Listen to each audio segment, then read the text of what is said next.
Hello everyone, welcome back to the channel. Today we'll be looking at episode 3 of Netflix's Kingdom. First and foremost, I want to touch on a bit of sad news. I read some articles over the past few days where one of the production members of on season 2 of the series actually passed away, and yes, it's a part of the job, but whenever someone passes away on production, on the set, I don't believe this actually happened on the set, but whenever someone passes away for our entertainment, to produce something for us, it's always just very sad, and our condolences to his family, of course. I don't know much about the details about what happened, but as I understand it, he was on his way to the set, and there was a car accident, and in one of the prop vehicles, I believe, and so he passed away shortly after. But some very sad news, right? So of course, send your well wishes to his friends and family, and support the work that he's put into it. I mean, this is season 2, I believe. I'm not sure if he worked on season 1 or not, but this is what he loved doing, and so we will continue to show our support in some way, shape, or form, right? All right. On a more positive note, so looking back on episode 2.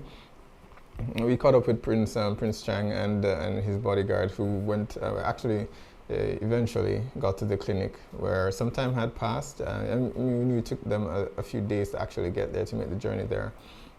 And we got that really funny scene at the campfire with his guard, between the dialogue between the prince and his guard there. And I mean, throughout the episode, something that a bit of a theme, I believe that they were what they were hinting at, right? We never got to see much of the relationship between the prince and his father, the emperor. But I began to wonder after watching the episode if that was deliberate, right? In the sense that perhaps he was so absent in the prince's life that they decided to portray it here. So his absence in the episode as a whole, at least so far, is essentially how absent he was from the prince himself. And I say this because after seeing episode 2 and that dialogue at the campfire, where the prince essentially suggests that, all right, to his guard, that, and I really need to learn the guard's name because he's quickly becoming one of my favorites. He was essentially suggesting that a lot of my habits and the things that I say, you're the person who I picked up most of this from, who I learned this from, because he was the person who was most present in his life, right? So it didn't occur to me initially until after watching the episode sometime, and I began to think about it, and like, wow, yeah, that actually makes sense, right? So that bit of dialogue was really funny, and I do hope we're going to love his guard more and more. So I hope it's not one of those instances where, okay, you're going to love this character, which means you're not going to be seeing him sometime later on because something horrible is going to happen to him. But as the prince travels with him, you begin to see where the prince, the royalty, right, where he was a bit spoiled. Yes, that was somewhat expected. He grew up being the crown prince, and you have people doing everything for you. I suspect he's never gone outside of the palace much, based on his interaction with a lot of the locals on his journey. He didn't know how to approach some of them. In fact, the first episode, the first person that he met, he didn't even speak to him directly. He spoke to his guard, and his guard asked him the question. But in episode 2, he did in fact speak to him, but he did it in a manner in which it seemed as though he was looking down on him, right? Of course, that didn't go over too well. So I feel as though, I don't know, maybe it's the writing, or maybe I'm projecting onto what the intention is, but I believe that the intention is for us to see the prince as who he was before, and how he is developing into what's maybe a better ruler than his father was before him. right? And that's also with the help of his guard, right? So the episode followed their seeking after finding the bodies at the clinic. They were seeking answers, trying to find out who the survivors were. The the administrators for that town were looking for the army veteran, because he was going around town asking for bamboo and stuff to essentially to make to barricade the clinic itself, not so anyone couldn't get in, but so that the bodies that were inside couldn't get out. The police were assuming the opposite, right? And eventually they found the surviving nurse. We still don't know what happened to the doctor per se. I don't believe they actually showed it. The physician that I don't think they showed what happened to him. Maybe I missed it, but she explained that he said to her that she needed to find this flower that he had used to bring them back to life, to bring the emperor back, right? And it was something that was also touched at the end of the episode as well, where the head of the whole clan essentially says, when he met the physician, do what you did 3 years ago.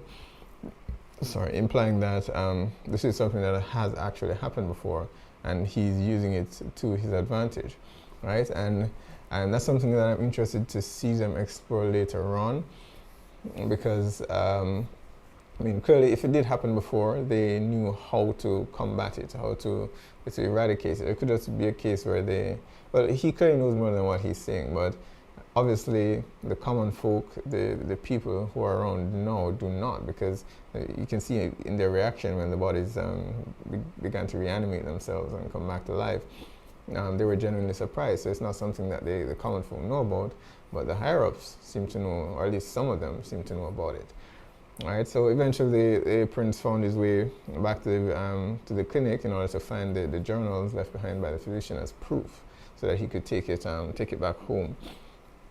But by the time he did get there, the king's guards were already there waiting for him, and at that point the sun had begun to set, and at the same simultaneously, the army veteran found his way back to the administrator's building, but to warn them that, okay, the bodies that you have here they're not in fact dead, and they attempted to arrest him, and then the bodies came back to life and started to attack everyone. So the prince headed back there, and the entire place seems to be aflame. I do hope I don't know, when he's away from his guard, I began to get a bit nervous, because I didn't think he was very capable. But in the fight scene that we did see in episode 2, he did show that, all right, I don't know if the guard is the one that taught him. I suspect maybe he was. But he did prove himself to be somewhat capable, right? He's not an experienced fighter or anything, but he can defend himself, so that very much is good. He's not some helpless prince. He's spoiled, yes, but he's not too helpless, right? So I'm excited to see what episode 3 will hold. Whether or not he'll be reunited back with the guard, because he's headed to where his guard is now. But the place is chaotic. People are running. The creatures are just attacking everyone, and the nurse is locked in a cell. So it's completely chaotic there. We don't know what is going to happen. So excited to dive in. All right, so let's check it out. Season 1, episode 3.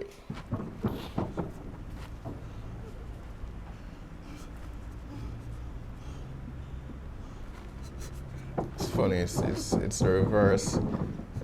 When it started out, the zombies were the ones hidden beneath the floors. Now it's actually people hiding under there.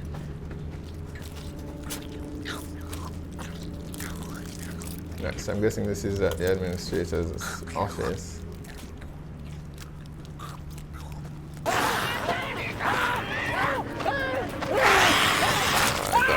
Yeah, he's done fine.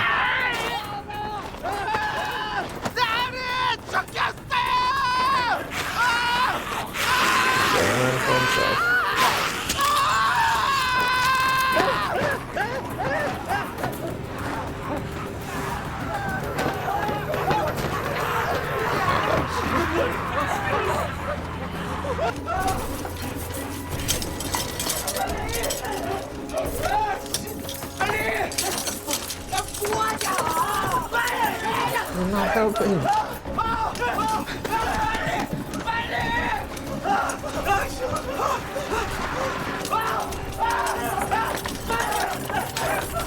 Either help or run.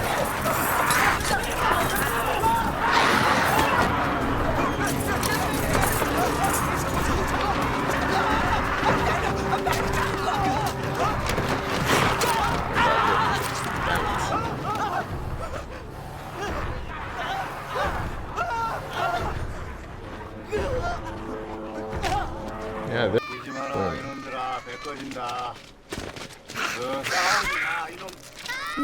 oh, the kids got infected.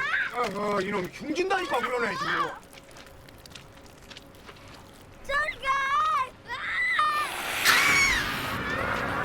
This is the guy from earlier, right? The one that gave them information about the physician.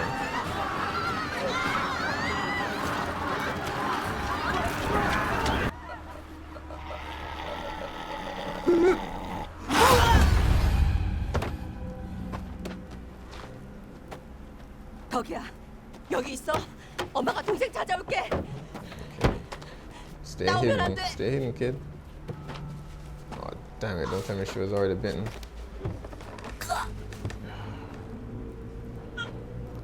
Hide. Hide, kid. Hide. 엄마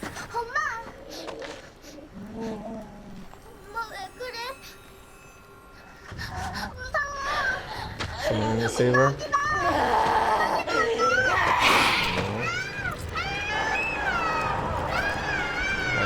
Stay hidden, kid.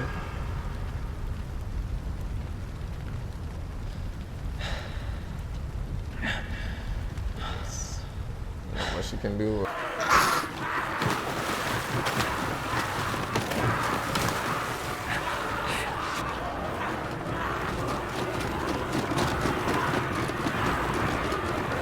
I mean, so far I can't tell if they react to sound as well as sight, but just keep out of their sight.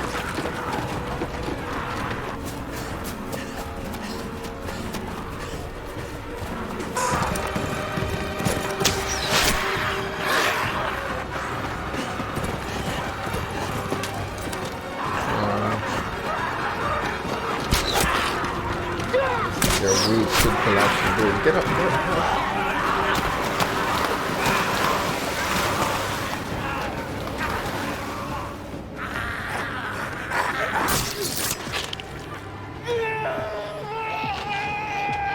Interesting. I just thought of this that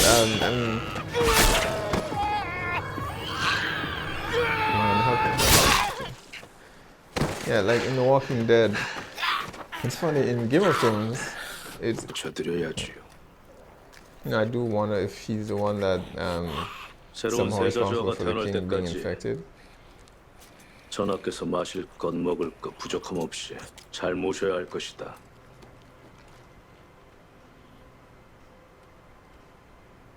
They're just gonna sacrifice.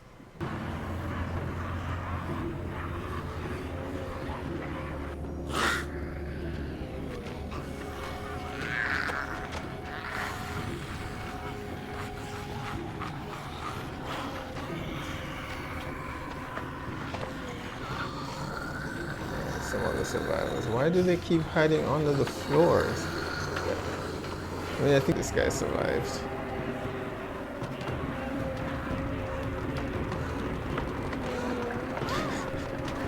It's horrible, but I have to laugh. And this guy is being tortured the whole night. That's being spun around. He needs to just kill the one that he's stuck with. Ah, so nice.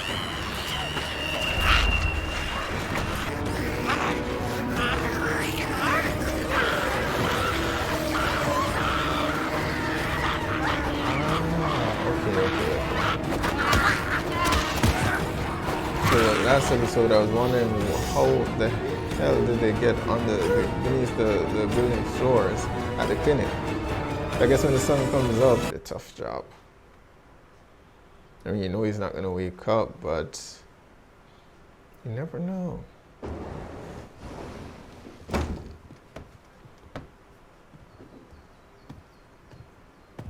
옷이 더러워졌네. 새 옷을 준비하겠습니다.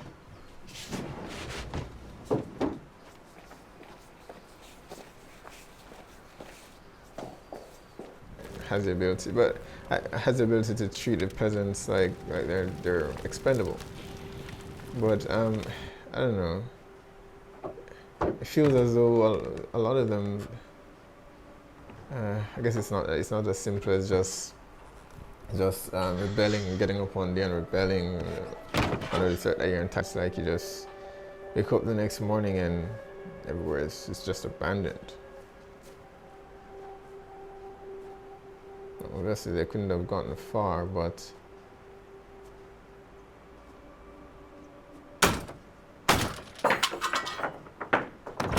자, 내려오시오.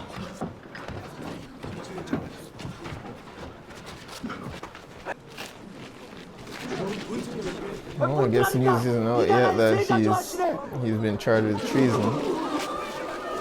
Luckily. 내 놈을 당장 죽여도 시원치 않으나 손 하나도 부족한 마당이니 난리를 수습한 뒤에 너의 죄를 물을 것이다. I wouldn't leave this sniveling coward. 착한 배로 살아남은 무고한 백성들을 밤이 오기 전에 안전한 곳으로 피신시키거라. 동네 도호부 부사 조만팔 세자저하의 명을 받도옵니다. 명을 받도옵니다. Good job, Crown Prince. Somehow I don't see everything going according to plan, but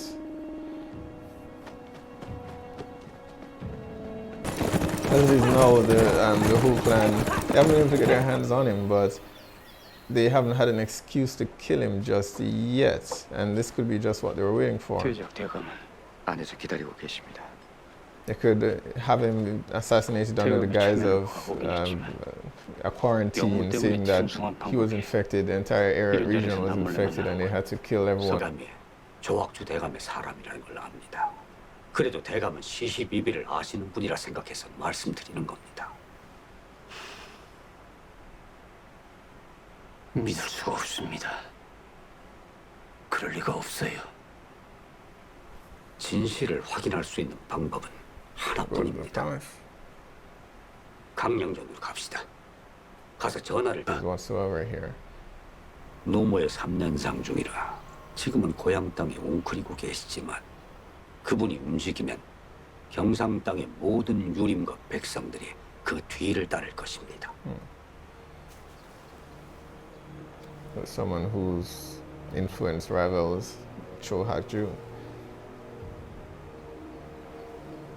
만 있던 양반이 내게 맞서려면 안현대감의 힘이 필요했겠지. 어찌할까요? I mean, they intercepted the letter. 괜찮으시겠습니까? 안현대감은 3년 전 전란 때 나라를 구했습니다. 만약 세자에게 힘을 실어준다면 민심이 크게 흔들릴 것입니다. 안현대감은 절대 내게 반기를 둘 수 없는 사람이다. Why not?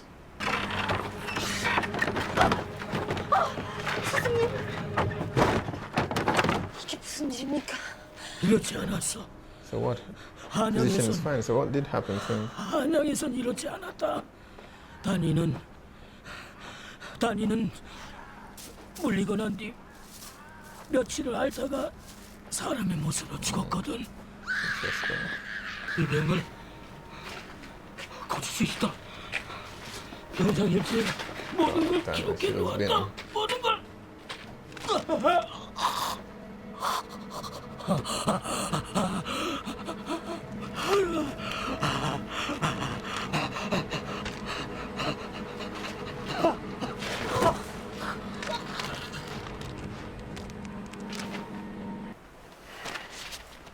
차갑고 사시사철 안개가 있는 곳 엉골. 초가을 보랏빛 하늘 거니는 꽃을 피우는 생사초. 그 풀이 죽은 사람을 되살린다. 그 풀을 찾으러 엉골을 찾은 것이냐?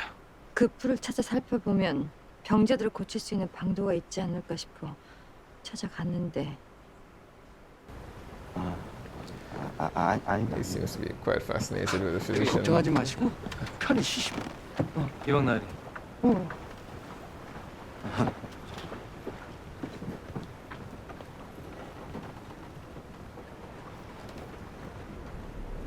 괜찮겠습니까? 세자전은 아직 저 안에 계십니다. 만약 우리가 이리 떠난 Just stuffs his face while everyone else dies back there.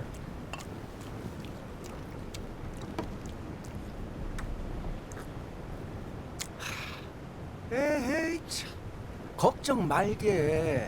이씨 위에 조씨가 있는 세상일세. 그냥 부자 나리만 잘 이용하면은 살 길이 열릴 것이야. Troll clan, man.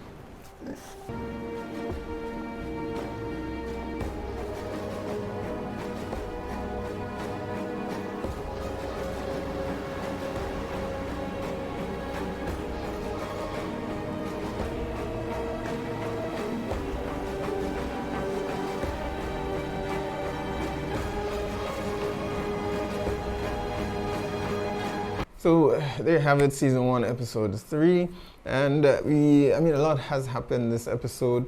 We got to see a bit of the chaos that followed the outbreak at the magistrate's office.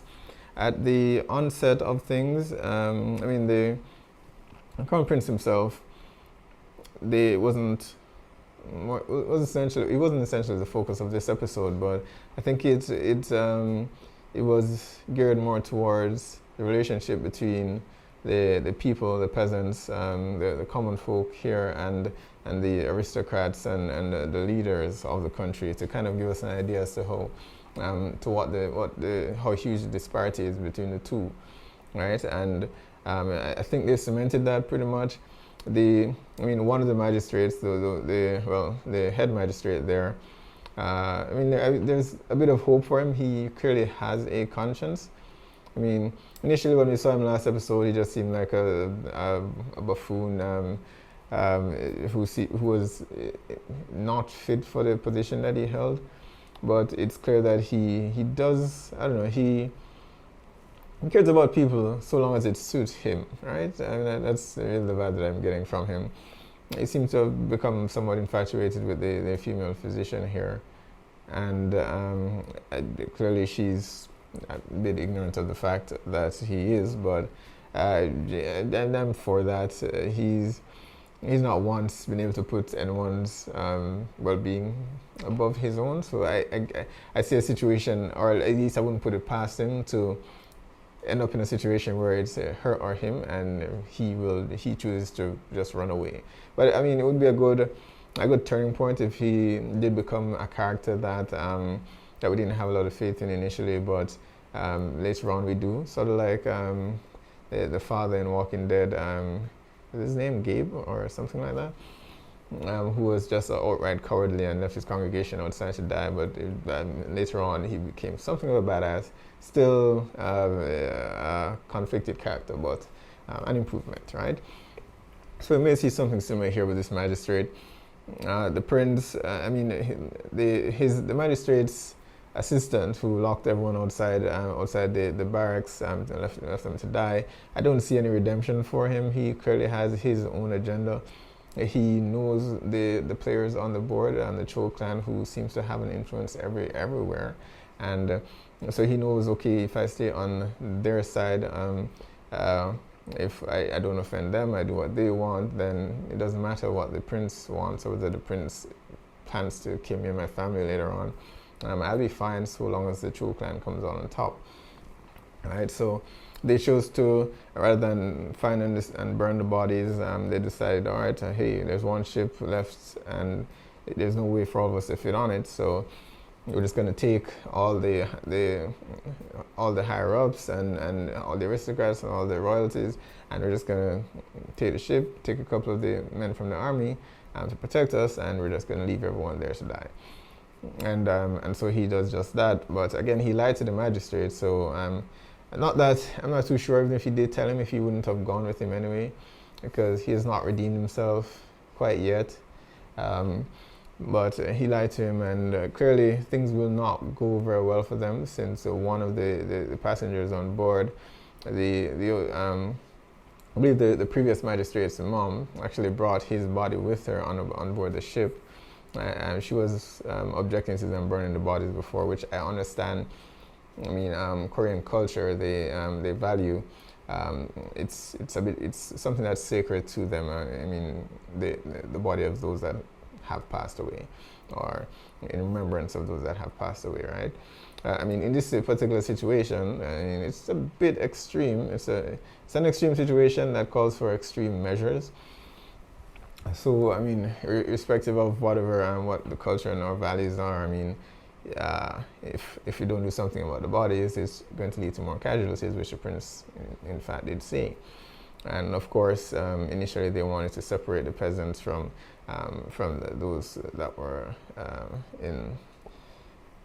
those that were higher up the hierarchy. The upper class wanted to separate them in two, burn the peasants' bodies, and the upper class they would bury their bodies deep enough so that their families could feel consoled and were all right, but they didn't care much about the peasants, right? And that speaks a lot about the times that they're depicting here, and it's very much how it was then. It is, to be honest, it's not all that far. I mean, we've come a long way. And I mean, this is the West and not the East, but there are a lot of similarities there. We've just managed to mask ours very well, but it's still very much a system that benefits the upper class and less so those below, right? I mean, we saw a flashback of what happened with the physician, and I was wondering initially what happened to him, because and I'm still wondering what happened to his body, because when they investigated the clinic initially, they said they couldn't find his body.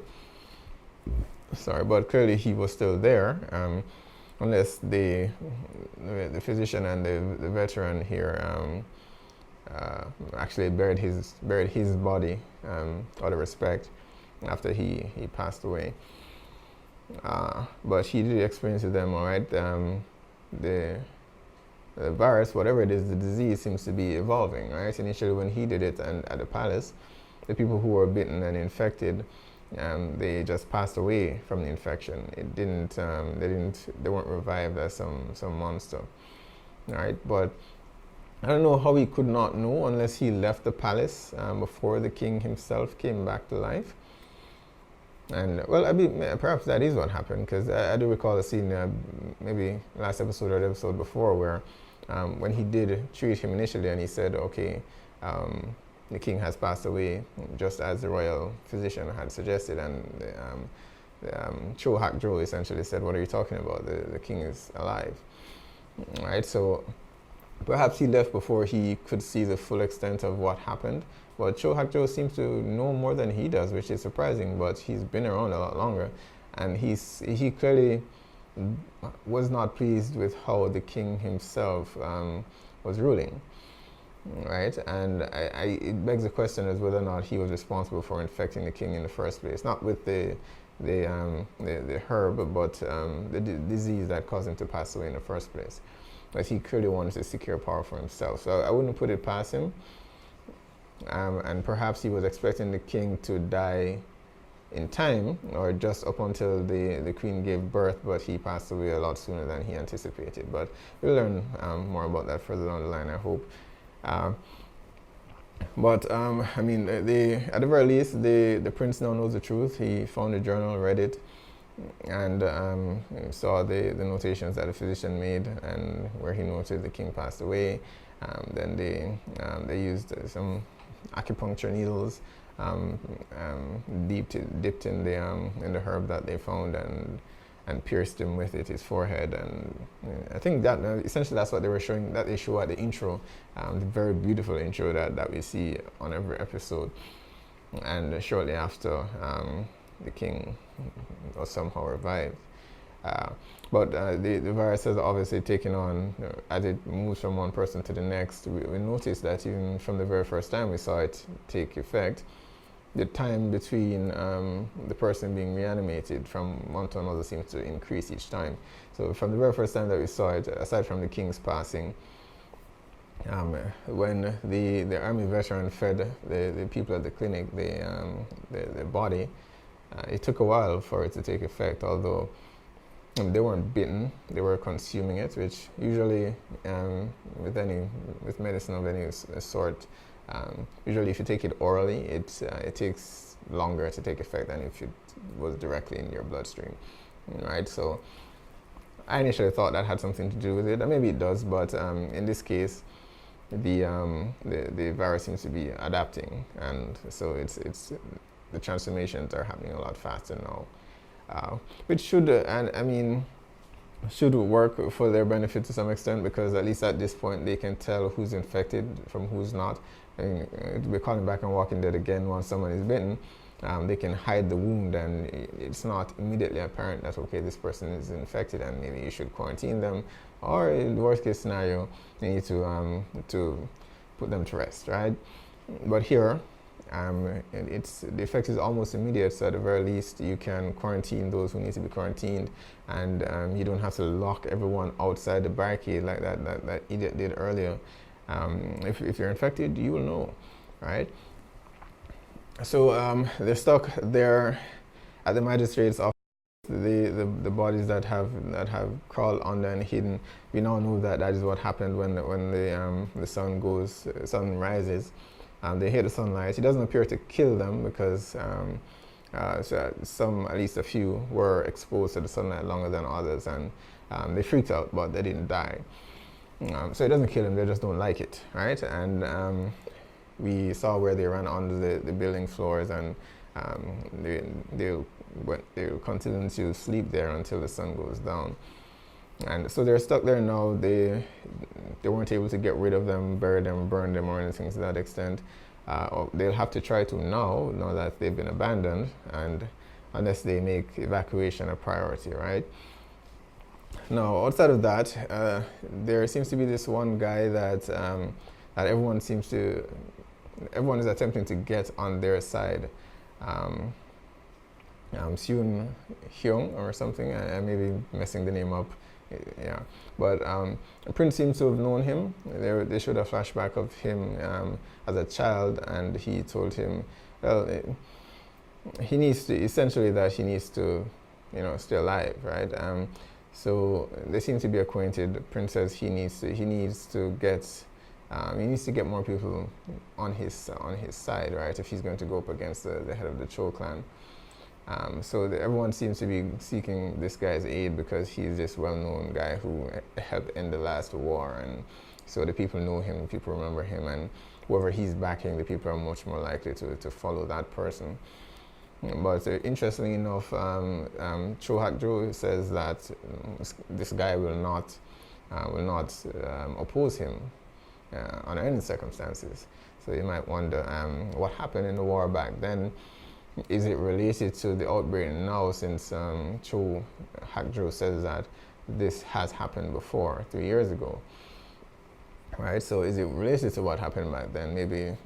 So they both seem to know more than they've let on, right? So I suspect at the end of the day it's going to be, based on the flashback, he seemed.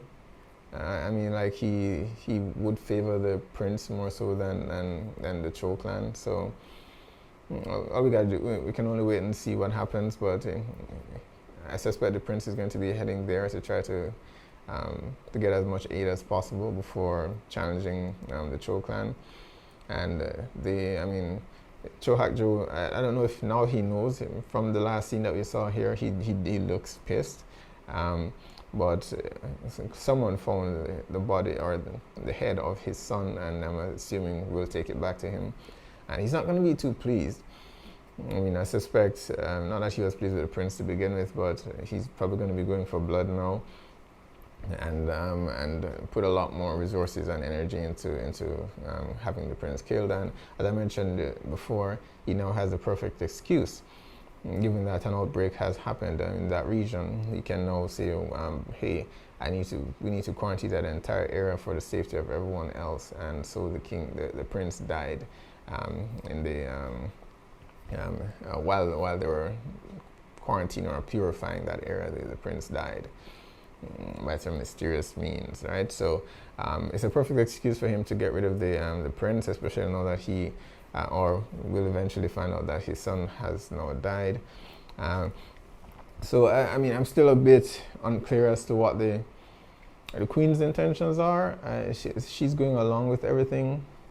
So I suspect, I mean, her father, initially I thought maybe her father was manipulating her, and he may very well be manipulating her, but she knows what's happening. She's seeing the people who are being killed and fed to the king to keep him alive until her prince is born, if it's even a prince, because it could be a girl, right? And she's willing to sacrifice all those people, right, just to maintain power. So I'm not her biggest fan. I mean, she hasn't done anything outrightly for me to say, okay, she's a cruel leader, but I mean, just sitting by and doing nothing is just as bad. So I'm not on board for her either. So I mean, I do hope that things work out for the prince.